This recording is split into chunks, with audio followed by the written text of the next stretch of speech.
So, chairs come. I'm recording this again because I was interrupted by the man in hospital and it interrupted the vlog, so I'm starting again. So the chair's here. I've given it a bit of a test run. I'm about to give it another one. And before I do that, and before I continue with the vlog, I just thought, I promised somebody that we'd look at jazz. It's me again, sorry. I know. I just wanted to say, and those of you that know will know what I'm talking about, this is a small cat. She's about the size of a small dog. And if I were feeding this cat food from a can, a tin, she'd get a third or less of the tin put into her bowl. Just saying.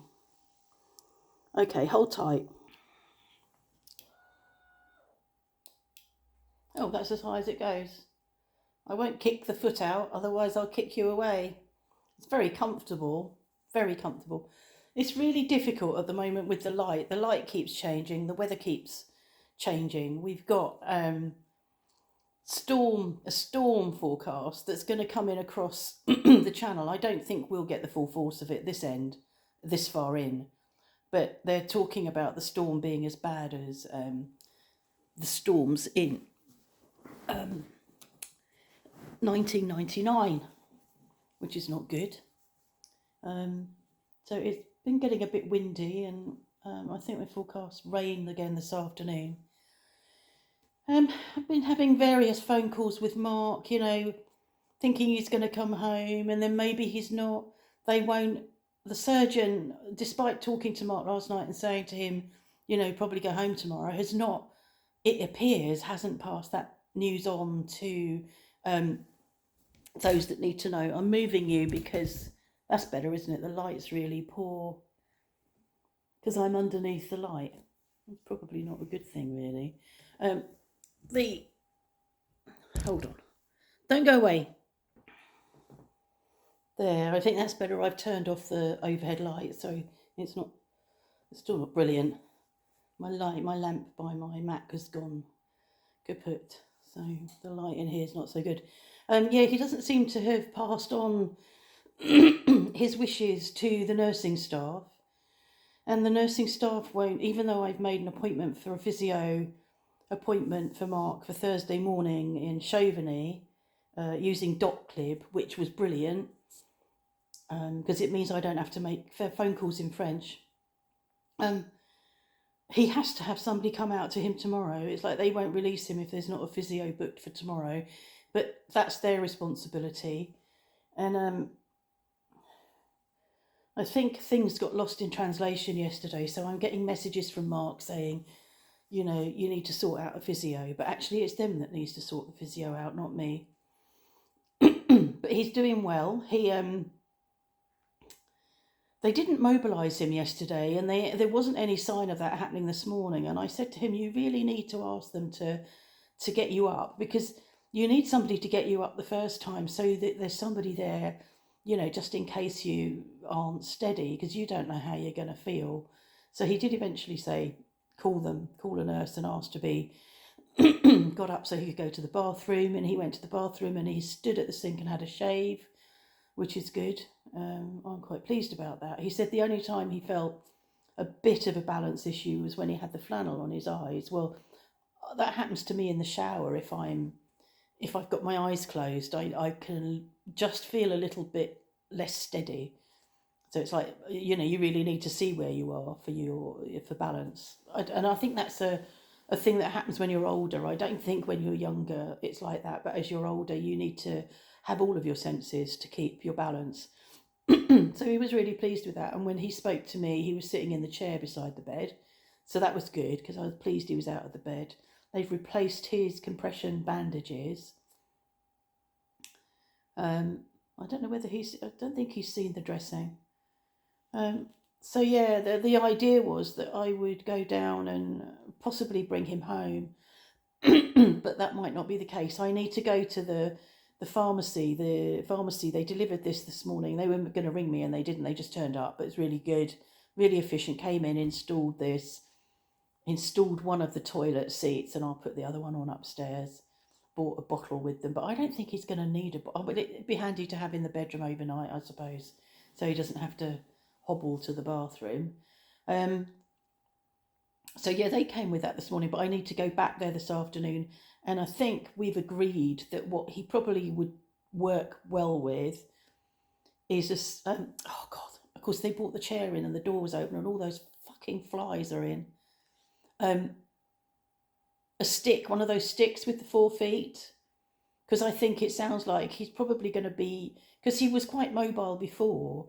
I mean, he shuffled but wasn't in pain and wasn't, yeah, he was quite mobile. So he just needs something to steady him, just so that he's got something that's helping him balance. And I don't think he'll use that for long. So I'm going to go into the pharmacy and get that. The guy from the pharmacy sort of said it would be better if he came, so that they can match things to his height.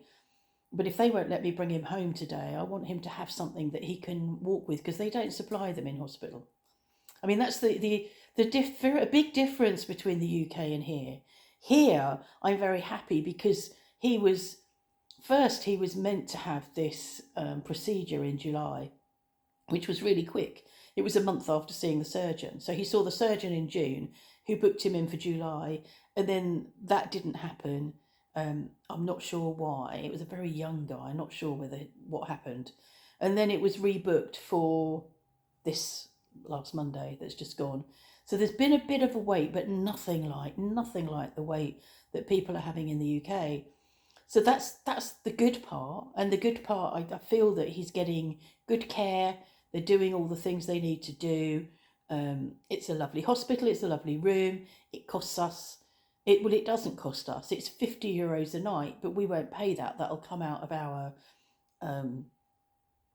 our social care cover and our top-up insurance. So we won't have to pay any of that. So that's all good. And I think this is good because it means that they're not wasting money. But things like crutches and toilet seat raisers and all of those things that you get, I think, crutches I think are given when you're in the NHS. I think you're given crutches to go home on.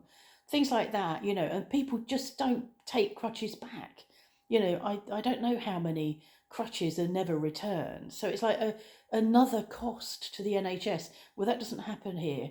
Everything that you need when you go home, you have to sort out and supply yourself. So I'm happy about that. I think for me, it's about not knowing.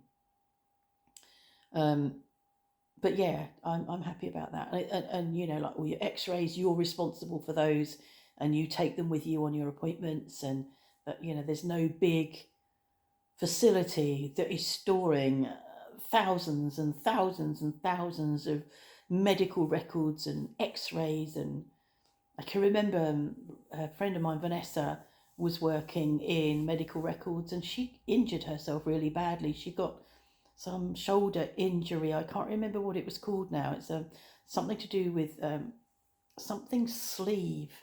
So where she'd been pulling records out from a really tightly packed medical records, and you're pulling them out all day long, pulling out records for appointments, and that's not what happens here. We keep all of our medical records are kept on a computer. The doctor completes stuff on the computer, but all of the things, our blood test results and our X-rays and MRIs and any other exams are kept by us, which is really sensible, and it's about autonomy, and it's about you're an adult and you can have these things and know these things, and it's not the same. Can't think what the word is now. There's not the patronising sort of system of the medical profession have all this knowledge and we're not going to share it with you, or you're not. Yeah, it's not like that. The surgeons and the doctors here very rarely come across anybody that's got that arrogant consultant air about them. which we had come across in the UK and had been the downfall of many people. So that's that's good. So if I can get him home today, that will be good, and I'll take a stick in with me, and we'll walk up and down the corridor and show them that he's really fit and ready to come home. But if he's coming home tomorrow, I need to get the stick today because tomorrow's a Ferrier day, so I won't be able to go and buy one tomorrow. So I do need to go and get it. I'd written myself a note. so that I could remember what I was going to talk about.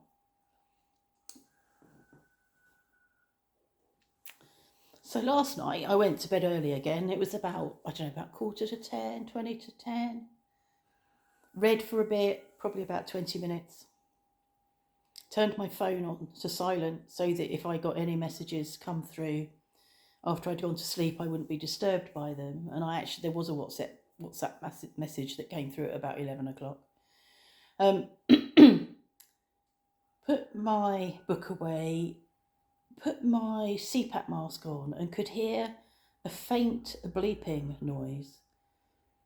And I thought it was my machine, and I've never heard my machine bleep like that. And I was thinking, what is that? And I was trying to listen, and depending on where my head was, it sounded different. And I realised that it was the steady tone of the smoke alarm down here. I thought, oh, fuck's sake. And I knew what it was. I knew that I wasn't faced with an emergency situation. I just was faced with a fire that was being difficult. I'd put a couple more logs on. I can't remember when, maybe an hour before I went to bed, thinking I'll leave the fire to tick over a bit more as it's going to be a cool morning. And I'd got the logs going, and then I'd turn the fire down, and sometimes the fire, they just smoulder in there and they don't combust. And what happens is every so often the fire belches and goes, chucks a load of smoke out that it pushes against the doors, and the smoke comes out. And that's what was happening. So when I came down here, there was quite a bit of smoke. So I opened up the fire and let that burn through, had a wave at the smoke alarm. And I thought, oh God, it's so disturbing, isn't it? You've just got yourself settled into that. I'm just going to go to sleep now. And then I laid there worrying. Was it that? Is it okay? Have I opened the fire up? Is there going to be an issue now? Is that the cat I can hear calling? Quite a lot of stuff. Eventually went off to sleep. I had I don't know, I was awake in the early hours as I am normally after 5 hours sleep. And I thought, oh God, and I went back to bed, but it took me a long time to get back to sleep. As a consequence, when the alarm went off at 8 o'clock, I wasn't really ready to be awake, but I needed to be because I wanted to make sure I was up and about in case they came quite early with the chair. But what I did learn from the smoke alarm, which is a good thing, is that if we had been laying down in bed with our masks on, we wouldn't hear it because it was too faint. And I'm not sure whether it's because the insulation in the ceiling now is much better. The ceiling is sealed now, and it wasn't. It had got, there were tiny openings in it, and the insulation was probably, I can't remember what it looked like now, but it wasn't brilliant. So I'm wondering whether the new ceiling and insulation has reduced the travel of sound. So we need to put a smoke alarm out up on the mezzanine. Mark said he'd come out this morning and do it, but I said no, wait till you're a bit better. So that's something. So it was a good thing, really, that went off, because it sort of, I would really want to know if we have a problem. So that's that, really. So it's now 12:05. I'm going to wait and not go down. I'm going to go down at 2, then I can go to the pharmacy and pick up a stick before I go and see him. And then we'll see what the afternoon brings. I hope it's less complicated than yesterday afternoon when I was getting phone calls from the bank wanting me to verify payments coming out of my account. One of them for what date was it? Several days ago. I was like, it was an American call centre because our bank's been taken over by, I think, an American company. American call centre. So it was complicated by, I can't hear you because of the background noise. Um, and also he's sort of saying, you know, this amount on the whatever of October. I said, that's days ago. I can't even remember what happened yesterday. I was really quite angry by the end of it, and he said, "Well, do you want us to block your card?" And I went, "No." So I got back here and had a look online, and then wrote to my conseiller and said to her, "All of the payments on my account originated from me. I can verify that, and don't block my card." I had DPD trying to deliver a parcel, and she kept texting me and is there somewhere I can leave it, and I said, no, I'm in tomorrow morning, I can't deliver it tomorrow morning. That was backwards and forwards. So in the end I've rearranged that. That's supposed to be going to a shop in Memorial on today, so I might be able to, it's the TV box, I might be able to pick that up this afternoon as well. So I'm hoping this afternoon I haven't got to, because I can handle things from my dashboard, which is my desk. I'm in control over there, but not when I'm sitting in a hospital room. Most people, young people, are in control from their phones. I'm not. I can only do it from my Mac. So, okay. So that's the latest from here, and hopefully next time I speak to you, my man will be home. I'm going to try and siesta in here now. I think that'll be interesting. Okay. A bientôt.